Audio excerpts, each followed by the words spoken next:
দালান বাড়ি এগুলোর আমার প্রয়োজন নাই। আসসালামু আলাইকুম। আমরা এই মতো একটা সুন্দরী আপু নিয়ে প্রতিবেদনের মধ্যে আসছি। আপু ভালো আছেন আপনি? হ্যাঁ আলহামদুলিল্লাহ আমি ভালো আছি। আপনারা কেমন আছেন? আলহামদুলিল্লাহ অনেক ভালো আছি। তো আপু আপনি আমাকে ফোন দিয়েছিলেন, আমি সেদিনকে বাসায় ছিলাম না, তবে আজকে আসছি আর কি। এই আপু এই জায়গাটার নাম কি? এটা হচ্ছে গিয়া গাইবান্ধা। গাইবান্ধা। হ্যাঁ। ও আচ্ছা ঠিক আছে আপু। তাহলে আপনি পাত্র মানে কিরকম ভাবে পাত্র চাচ্ছেন আপনি? আমি ভাইয়া হচ্ছে গিয়ে আমি এরকম পাত্র চাই আর কি, মানে সে গরিব হোক, হ্যাঁ বুঝছেন, তাতে আমার কোনো সমস্যা নাই। আমি চাই সে একটু ভালো হোক, হ্যাঁ এরকম আর কি, মানে সে যেন আমাকে নিয়ে সংসার করতে পারে, আমাকে একটু বুঝে, আমাকে একটু হ্যাঁ। ভালোবাসে, এরকম একটু চাই। জি, কিন্তু জি। আমার মানে তো বড় লোকের প্রয়োজন নাই, আমার টাকা পয়সা দালান বাড়ি এগুলোর আমার প্রয়োজন নাই। জি। তাহলে আপনি চাচ্ছেন একটু গরিব ধরনের হলেও আপনার কোনো সমস্যা হ্যাঁ, নাই। না আমার কোনো আর সমস্যা। বয়সটা কিরকম হলে আপনি চলবে? এখন আমার বয়স তো আপনি দেখতেই পাচ্ছেন যে আমার কিরকম একটা হ্যাঁ। বয়স। আমিও কিন্তু চাই আপনি যে এই জায়গায় একটা কথা, মানে কি আপনার বয়সটা আমি দেখতে পাচ্ছেন, যেহেতু আপনার মুখ বাঁধা আছে, ঠিক আছে, মানে এক্ষেত্রে দেখতে পাচ্ছেন না। আপনার বয়সটা কতটুকু হবে? ভাই আমার বয়স হচ্ছে গিয়া 25। 25। হ্যাঁ। আর আপনার পাত্র কিরকম হলে আপনি চলবে, কিরকম বয়সের? আমার বয়স 25, আমার মানে পাত্রর বয়স থাকবে ধরেন যে 27-28 এরকম হলে সমস্যা নাই। মানে 27 থেকে 28। হ্যাঁ হ্যাঁ, হ্যাঁ এর ভিতরে পাত্র হলে চলবে। হ্যাঁ।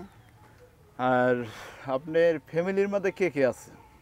আমার ফ্যামিলিতে আমার মা বাবা আছে, হ্যাঁ বোন আছে, হ্যাঁ। একটা বোন আছে, আর কেউ হ্যাঁ। নেই। দর্শক, উনি 27 থেকে 28-এর মধ্যে বয়সের পাত্র হলে চলবে। আর সে যদি গরিবও হয় সেটা হ্যাঁ মেন্টেল করে করে নিবে, ওটার জন্য কোনো সমস্যা নাই। আর আপু আপনি যে বিয়ে করবেন, ঠিক আছে, আপনি কি যেহেতু টাকা পয়সা কোনো কিছুর আপনার ওনার দরকার নাই, ঠিক আছে, উনি একদম গরিব হলেও চলবে, তার কি আপনি ঘর জামাই রাখতে চাইতেছেন নাকি?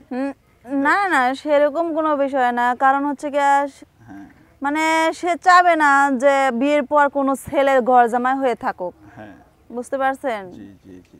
আমি চাই হচ্ছে গিয়া সে গরিব থাক, আমি তার সাথে ওই গরিব বাড়িতে, সে ভাঙা ঘরে থাকলেও আমার সমস্যা নেই, আমি তার সাথে আমি ওইখানেই থাকবো, তার বাড়িতেই থাকবো। কারণ আমার আমার বাড়িতে যদি নিয়ে আসি, ধরেন যে পাড়া প্রতিবেশীরা এরা খারাপ বলবে, হ্যাঁ বলবে যে বিয়ে করে ঘর জামাই রয়েছে, অনেক কিছুই বলবে, বুঝছেন? হ্যাঁ। এর জন্য আমি ঘর জামাই ভাবে হেরে রাখবো না, আমি আমার বিয়ের পর আমার শ্বশুর বাড়ি আমি চলে যাব। আর এখানে একটা কথা হলো কি, প্রতিবেদনে যে আপনি আসছেন এটা কি ফার্স্ট? হ্যাঁ আমার, এটাই হ্যাঁ ফার্স্ট। আমার জীবনে এখানে ফার্স্ট। যে দর্শক, উনি প্রতিবেদনে আসছে, এটাই ফার্স্ট ফার্স্ট ভিডিও, আর কোনো ভিডিওর মধ্যে সে যায় নাই। আর আপনারা অনেকেই আবার অনেক রকমের কমেন্ট টমেন্টস করে, ঠিক আছে। এখন যুগের কোনো সিস্টেম আছে? মানে যুগের মানে যদি মনে করেন প্রবাসী বাইরে আছে, ঠিক আছে, অনেকে মানে আপনার খুঁজবে, মানে ই করবে, এটা কি যুগের মাধ্যমে কোনো কিছু আছে?